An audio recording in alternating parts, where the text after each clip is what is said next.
getting the scholarship was an incredible surprise. And I felt like it was some sort of validation that I am a professional. And it gave me a lot of confidence and a lot of encouragement to continue teaching, and that I can be seen as a professional teacher. Being awarded the scholarship meant that I was able to attend the conference, which was exciting, not only for the ability to meet new people and learn how to improve my teaching, but it also offered me the first chance to travel independently. Mhm. It was scary, but really exciting.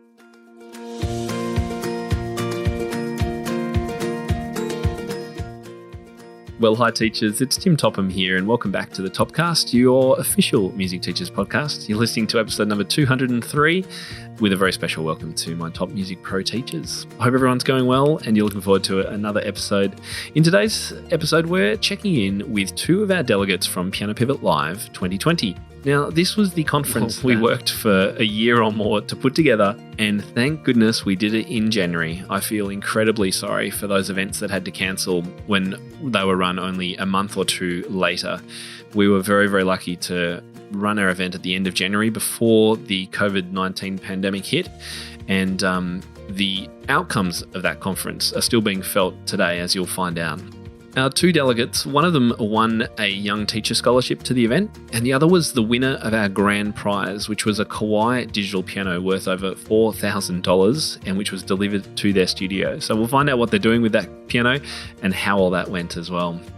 Of course, only time will tell with regard to the pandemic as to whether and when we'll be running these events again. But of course, I'm incredibly excited about the prospect of hosting another Piano Pivot Live. It will, of course, be then called Top Music Live, but it will have very much the same kind of focus and features of community building, incredible speakers, great food, and, of course, incredible learning opportunities. Today's show notes and transcript are available as usual at topmusic.co/episode 203. Okay, let's get to the interviews. So first up, we're going to be speaking with Caeli Hinkler, a young teacher from here in Australia who came to her first ever conference was Piano Pivot Live. And we've checked in and find out exactly what she's been doing, where she was at before she came to the conference, and how we've been able to help and guide her and inspire her as a part of coming to the conference. So Caeli is up first, and then we'll go straight into our second interview with Elise Jeffrey. She's from Perth in Western Australia, and she's been teaching for a little while, and she was the winner of that fantastic Kawai piano. So we'll find out a little bit about the piano, but also much more about where she was at in 2019 before the conference and how the conference impacted her and how she's been developing and continues to develop her skills this year, particularly through the challenging pandemic. Well, welcome to the show, Caeli Hinkler. So good to catch up with you. Thank you. To you too. I'm really excited to be here. So firstly, let us know how old you are and how long have you been teaching? I'm 18 years old and I've been teaching since the beginning of 2019. So that's about a year and a bit now, year and a half.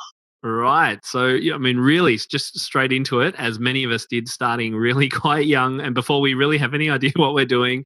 Did you get the traditional question, a friend of a friend saying, hey, could you teach you play piano, can you teach my son or daughter? Not a whole lot. Well, my mum kept asking me to teach my little sister how to play, and I tried, but it didn't go so well because she didn't want to learn from me. But no, I mainly just I just got recommended to give it a go. Yep. Since I've been teaching for so long, and I got in contact with a studio that invites a lot of new teachers to start teaching with them. Okay. Yeah, that's sort of how I got started. I got in contact with that studio and they gave me a job. Cool. So you were working at a music school, like a private run music school, before you came to Piano Pivot Live in January. So how many students were you teaching and what kind of levels and ability and things?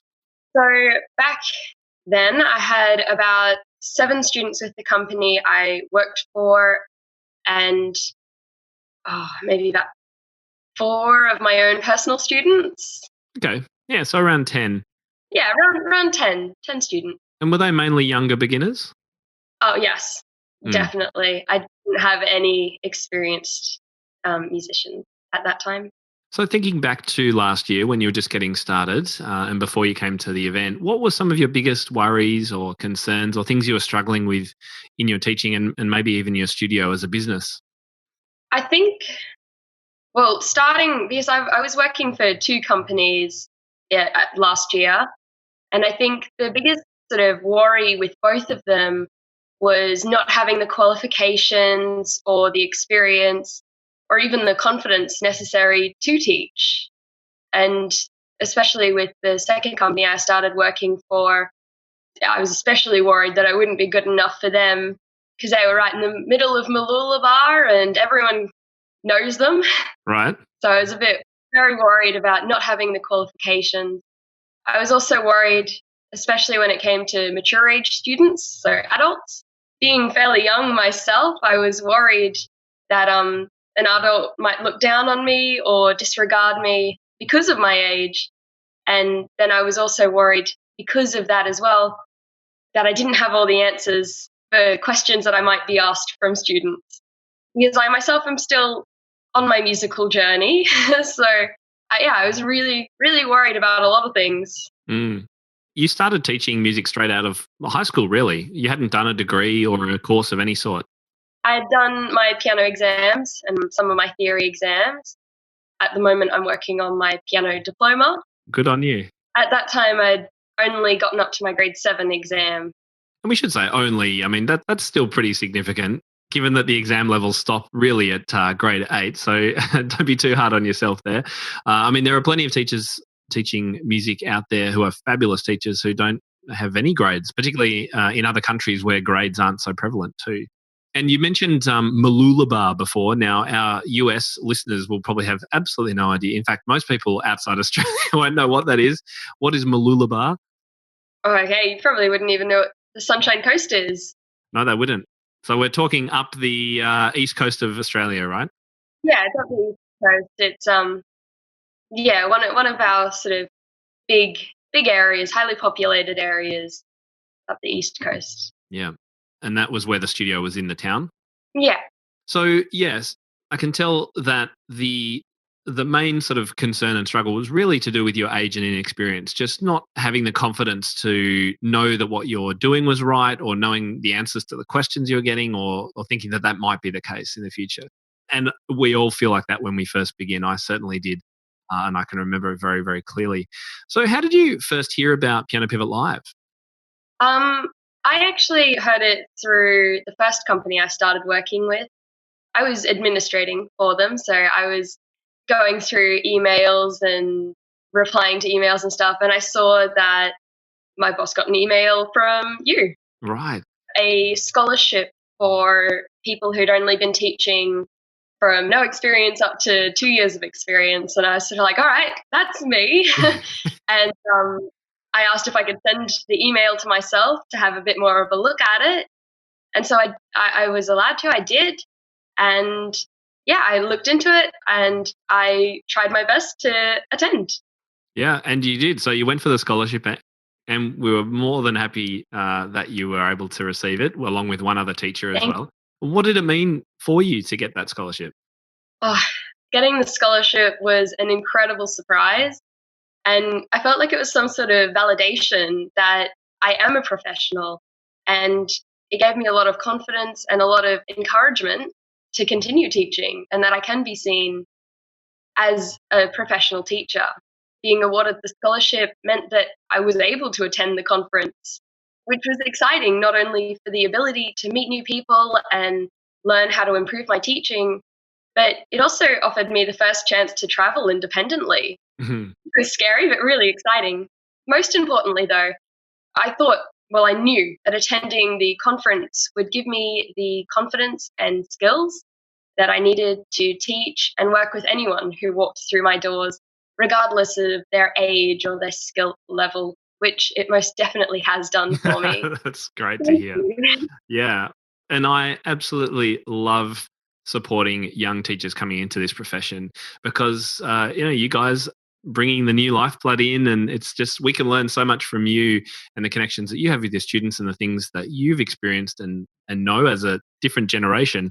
we can learn as much from you as you can from us. I think it's a big round circle, and we so enjoyed getting to know you at the conference. Lots of people met you and were just blown away with your passion and enthusiasm and your view of the future. And we're going to get to that in a minute. But I wanted to ask you, did you have maybe like a top 3 memorable moments, either workshops or a speaker or somebody you met? And I often think at conferences, it's sometimes just a conversation in a hallway where you go, oh, that's so good, or that's an idea, or that kind of thing. So did you have a few takeaways?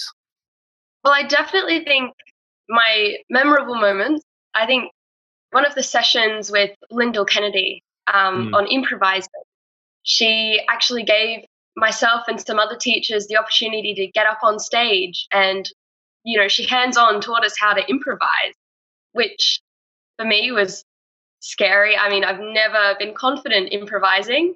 Let alone on stage in front of a whole lot of teachers. I know, right? It was terrifying.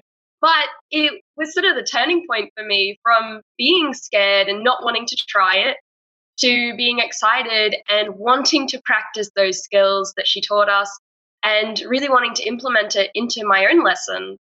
Another memorable moment was probably in the exhibit hall, listening to my newfound friends playing their favorite pieces on the grand piano and being able to socialize and meet other people there and hear from them, their experiences teaching, and just learning from people with all different walks of life and experience levels. It was incredible to meet so many people. And lastly, I think being able to meet and talk with the speakers, asking them questions and having them be able to take the time to have a cup of tea and a conversation with me, that was really special. That was a really important part of the programming for me, was asking my speakers to be there for the day and have those cups of teas and coffees with people rather than fly in and fly out. And sometimes I know as a speaker it's impossible to hang around. Sometimes you just have to get on that flight or whatever it is. But it was just so wonderful to have our speakers there for the day, and I'm glad you made use of that, because that's exactly the reason why I wanted to do that. It was so wonderful to hear those things from you. And do you think there are any takeaways that you've been able to use from those moments that have helped you, particularly during the last 3 to 6 months? I mean, how the world has been upturned since this conference you could not have predicted it, right? Are there any takeaways that you've got that you've been able to kind of refer back to during this period? Absolutely. Well, I learned how to improvise. That was a big lesson.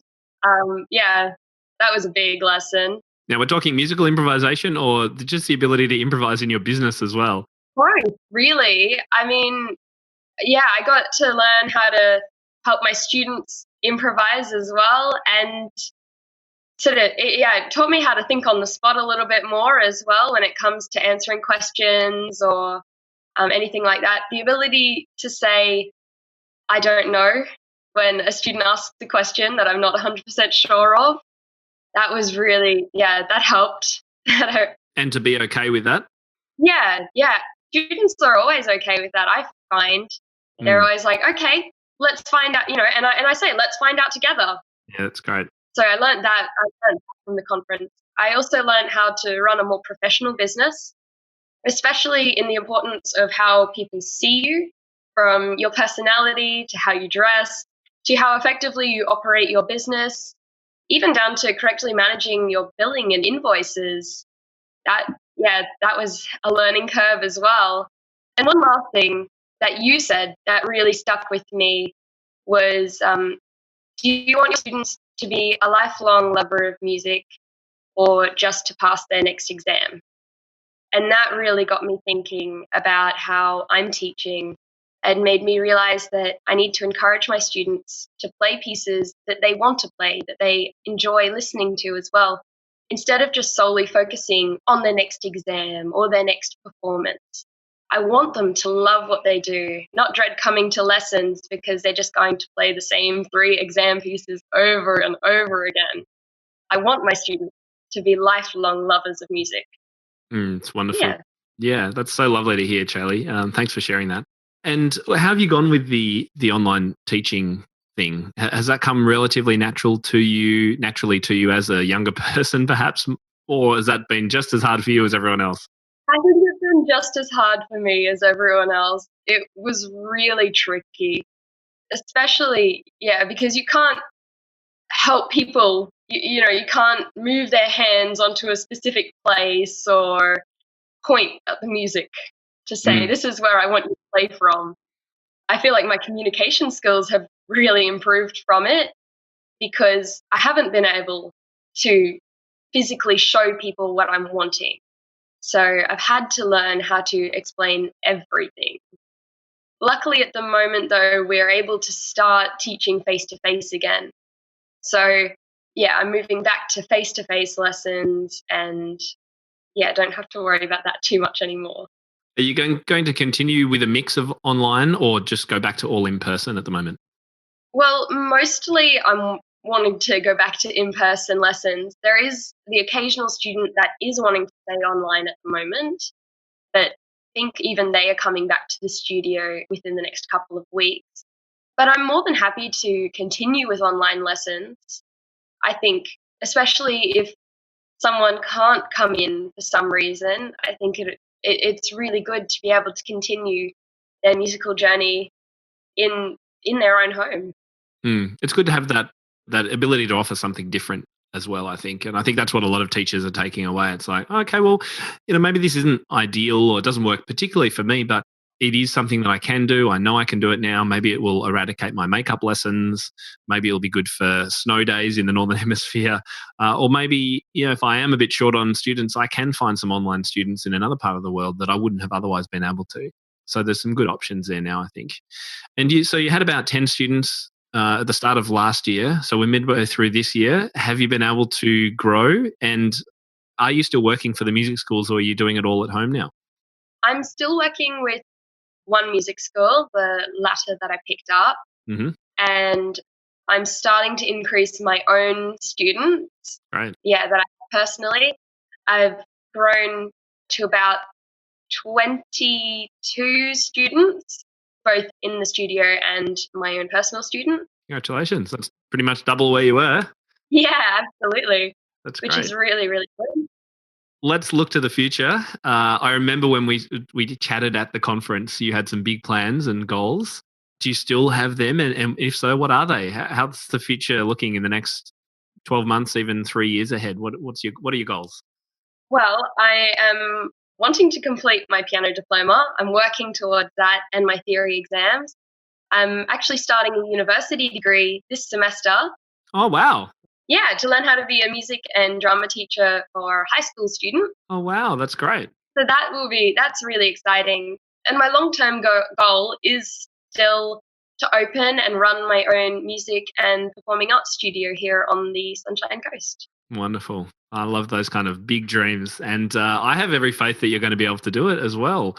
Caeli, you've got that passionate energy, that love of learning, just so driven and engaging as well. I can imagine your students just absolutely adore lessons with you. So keep it up.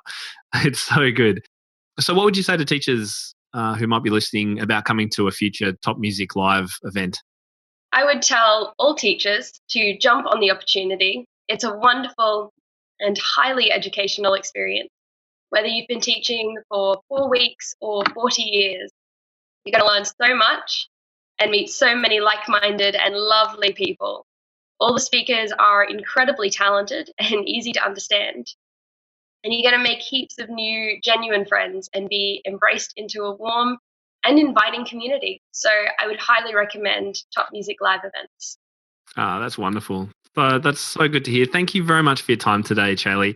I'd love that. Thank you so much.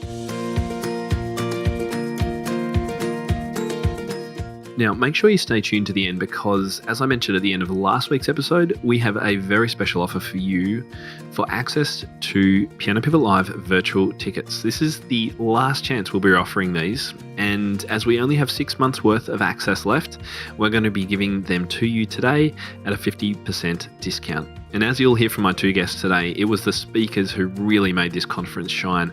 And two in particular are singled out today, and both of them have full HD recordings in our virtual lounge.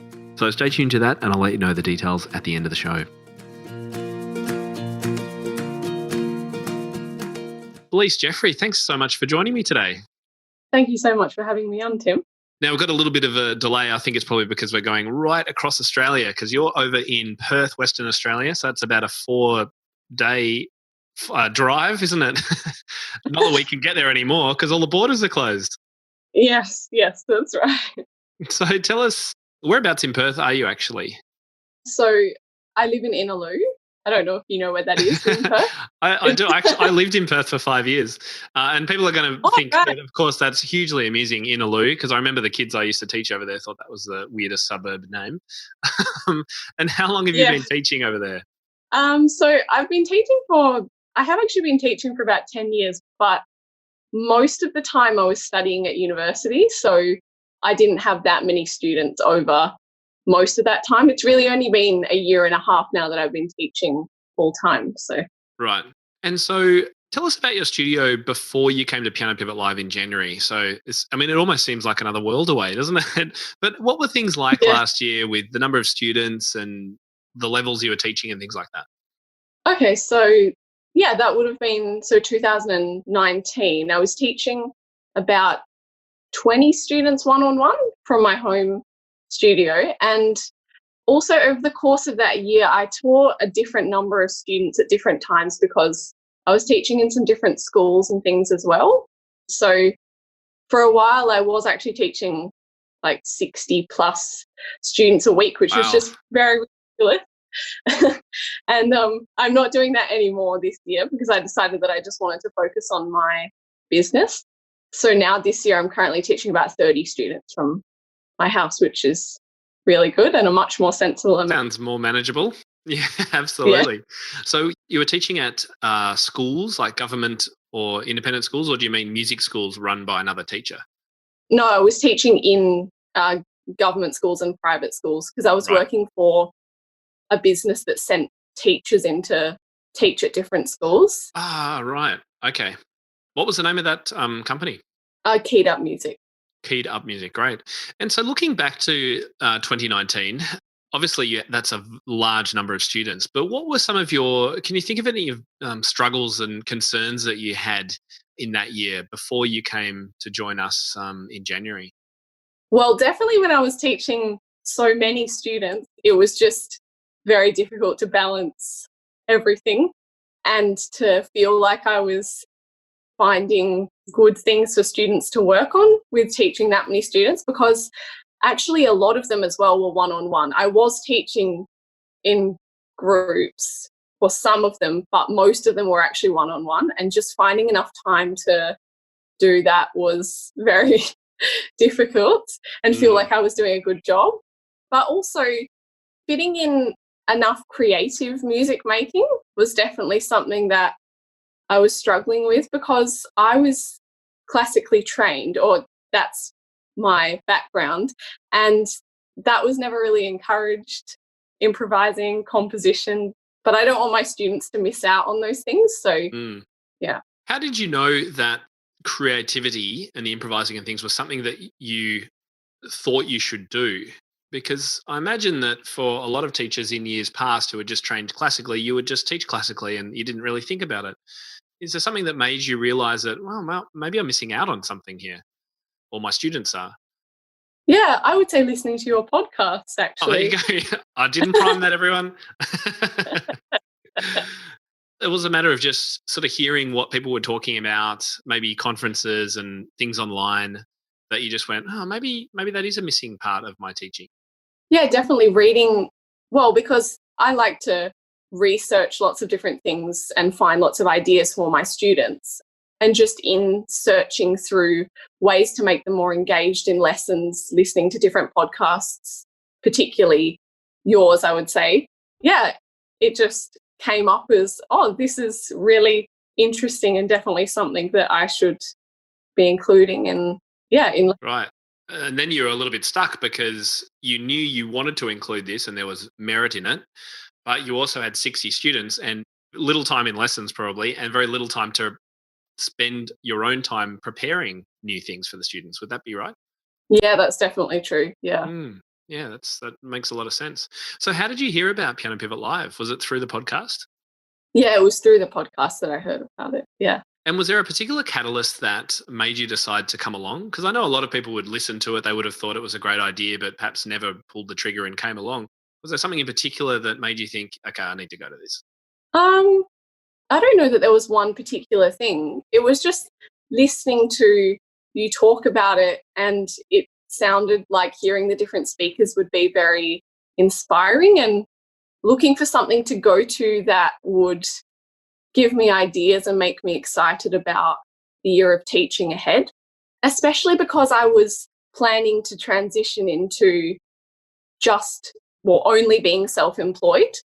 So I really wanted something like that that would help. And also, it's a good excuse for a holiday because Melbourne's a nice place to go to. Well, normally is, maybe not right now. We've just gone back into lockdown for those around the world who don't know. Good old Melbourne. We're all doing so well. And now we're locked back in our homes. But anyway, it will be a beautiful place to come and visit again. And I do hope to run it again in the next year or two. We'll see how things go. How the world has changed, Elise, since we were all together in January. It's just unbelievable. Yes, I know. It is unbelievable. So looking back then, what do you think some of the most memorable moments were for you from the conference, and why might have they have stuck with you? It could be a speaker or a workshop or an exhibitor or something like that. Have you got maybe a top 2 or 3? Yeah, sure. It's pretty hard to choose a top 2 or 3, to be honest, because so much of it was, the whole thing was just really incredible. If I had to say, I would probably choose, one of the top ones was definitely listening to Philip Johnston speak. I found that very inspiring, which was great, and that gave me a few ideas. He was talking about getting your students to do some kind of recording project, and that's actually now what I'm getting my students to do. So that was the idea that I've started using. That's great. An actual, because one of the other things I was really conscious of with the conference is to help people implement what they learn, and not for it just to be a wonderful Netflix viewing of great speakers, but that you actually then go and do something with it. So it's great to hear that you've gone and taken that and then gone and implemented it. That's fantastic. Yeah, my students have been really enjoying that. So that's really good. And I think it's one thing I think that he was saying is that not all students want to get up and perform at concerts, and concerts is something that I've done a lot of, but it's not for everyone. And the recording is something that, it's great. It's really great for those students who don't want to. It's a way that they can still work towards something, have some kind of goal like that. So that's what I thought was really good about that. I really enjoyed listening to Lyndall Kennedy speak as well, actually, because what she spoke about was a lot to do with creativity, and that's something that I was interested in learning about going into the conference. So yeah, that was really great as well. That's really interesting because Caeli, who I've also introduced in this episode, she also mentioned Lyndall. She had a great impact on everyone there, and I'll let people know at the end where they can actually get access to the recordings and watch Philip, Lyndall, and all our speakers live, because we did record them in multi-cameras and a great definition so that people can catch up with those recordings. That's wonderful to hear. And as you say, it's not only the inspiration that you get from fantastic speakers, but it's then if you can take something away and implement it, that's what really makes a difference and makes a conference attendance, which can be quite expensive, pay itself back in the future. Now, another way you were able to be paid back was you were the winner of the grand prize. Tell us what you won, because it was pretty crazy. Yes, it was. I won a new Kawai digital piano, which was amazing, and I really couldn't believe it at the time. You didn't know. You were literally speechless when we called out your name and you came up, I remember. Yeah. So what's been the impact of that? Or where is it in your studio and things like that? Oh, I'm actually sitting at it right now, but you just can't see it because of the angle. Yeah, so it's just against one wall, and then I have my acoustic piano as well right next to it. So that's been really good because I always sit now at the digital piano. Well, for most of the lesson, I sit at the digital piano and the student sits at the acoustic piano, which is great for playing together, which is something that we've really been enjoying doing. Yeah. And I mean, it's just amazing, the digital piano. And guys, we're not talking about a $100 keyboard from some local corner store. This is a $4,500 brand new. The model hadn't even been released until Piano Pivot Live. So look, we were only too, and I know Warwick at Kauai, Australia, was only too happy to give it to you. We knew it would. You'd get great value out of it because people had to submit. There was a submission, wasn't there? You had to answer a few questions, I think. Yeah, you had to answer a few questions about what you would use it for and what features you would use. And I can't remember exactly what you said, but I remember being kind of moved by what you wrote. It was quite extraordinary. And I wasn't the judge. I just was able to deliver the great news. We had Warwick and another team member do that. So anyway, congratulations. I'm delighted that you've enjoyed using it. So how have you gone with the move to online teaching, Elise? Because things, as we've said, have been very different since Piano Pivot Live. Yeah, it's been very different. It was quite challenging at first to move to the online teaching for me and the students. Just to start with, to get used to lessons in that way, because everyone was obviously so used to in-person lessons. And yeah, it's difficult for me to just switch everything and still be able to make the lessons engaging for them. So that took quite a lot of work at the start.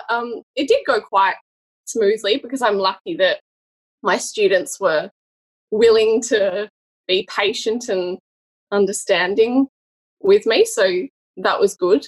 And I'm very lucky that where I'm living, almost all the restrictions have now been lifted. So yeah, so all students are actually coming back now for in-person lessons.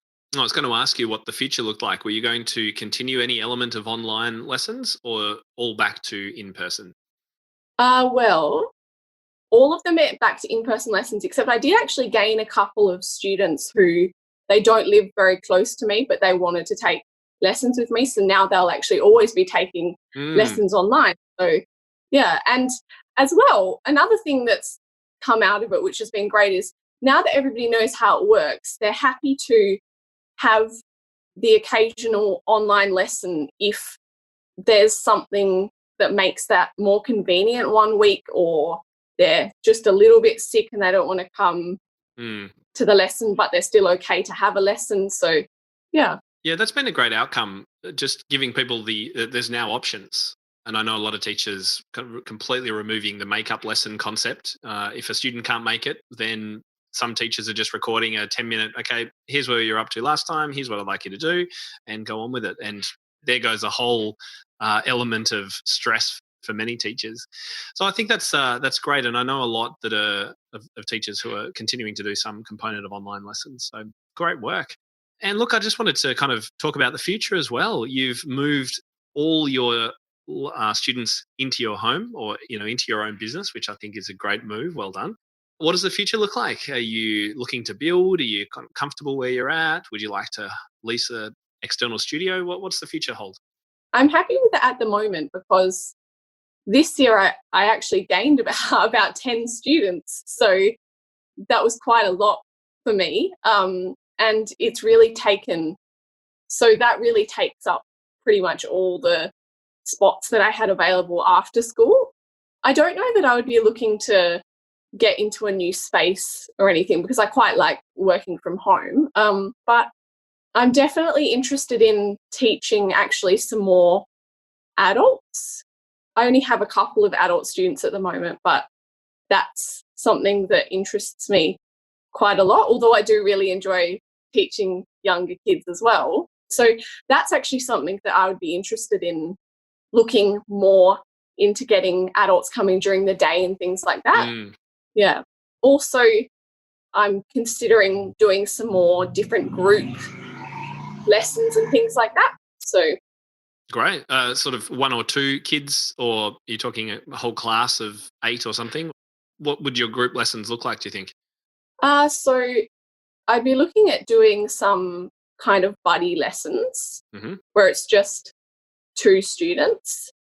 And that would be a regular thing for some of them, because I think some of them would like the social aspect and be a bit more engaged that way. Definitely. And then also I'd be looking to do some more group lessons, but not weekly. So just as kind of a once a month sort of thing for students, so that it's a bit more community building in my studio. It's a great idea. And in fact, you've probably heard the podcast, but I remember we've had a few podcasts talking about that very idea. And Nicola, of course, has got a course in the Top Music Pro Academy all about buddies and pairs lessons, which may be helpful for you as you go into that in the future. So look, what would you say just to kind of wrap up, what would you say to other teachers who might be listening and about coming to a future Top Music live event? I would definitely recommend going to all teachers. I think there would be something for everyone, really, because obviously not everybody is going to be coming to a conference looking for the same or interested in the same ideas, but there was a lot of variety, which was really great. And even hearing things that I didn't necessarily think, like hearing people speak about certain topics that I didn't necessarily think would be the most interesting thing to me, it was still really great to hear, because just hearing so many different ideas gets you thinking, oh, maybe I actually would like to do this at some point in the future, or that's something that I hadn't heard of. Yeah, and how could I apply that to my own situation? Yeah, I think that's a really valuable takeaway, Elise. I'm so glad you came along. It was lovely to see you. I'm delighted you were able to walk away with our big grand prize as well. And hopefully I'll be able to see you at our next event. Thanks so much for coming on the show today. I appreciate it. No worries. Thank you very much for having me. Well, it was just so much fun catching up with Caeli and Elise, and I hope you were able to enjoy some of their enthusiasm for what they've learnt and also the kinds of things that they're doing in their studios. Now, you will remember from their interviews that two of our Piano Pivot Live speakers were mentioned, Lindell Kennedy and also Philip Johnston, one of our keynote speakers. And the great news is that you can grab a virtual ticket and watch those very presentations that our two guests today found so inspiring. You'll have 6 months worth of access. So that takes you right up to February 2021 to watch as many of these videos as you would like to. And these are all professionally made multi-camera setups with great sound, HD, all those kinds of things. So it will be just as if you're at our event in January. So we're giving everyone a 50% discount. So the regular price is $129 for the virtual tickets. You can grab that now for just under $65. So the coupon code you need is PIVOT50, PIVOT50. That will get you that 50% discount. And just head to pianopivotlive.com and you'll be able to find out the details. If you've got any questions or you're driving or walking or can't write that code down right now, then just when you get back to your computer, head to topmusic.co/episode 203 and we'll pop all the details there. So next week on the podcast, a really special episode because we're talking about special needs students who benefit greatly from music lessons, as we know. But how can you plan for their comfort and success in lessons and help parents understand the benefits? And even more so, how do you do this during a pandemic when many of us have had to move to online lessons? I mean, online lessons are hard enough for students who are able to focus and concentrate. But when we bring special needs into the picture, things become extra challenging.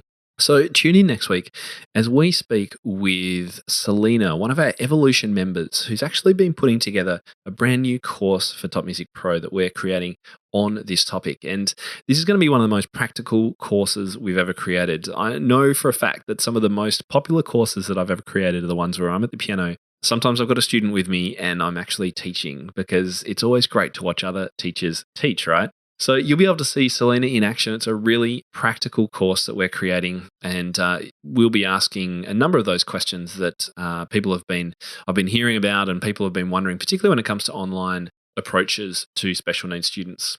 Now, if you heard about an event or product or service or something that you didn't have a chance to write down today, don't worry.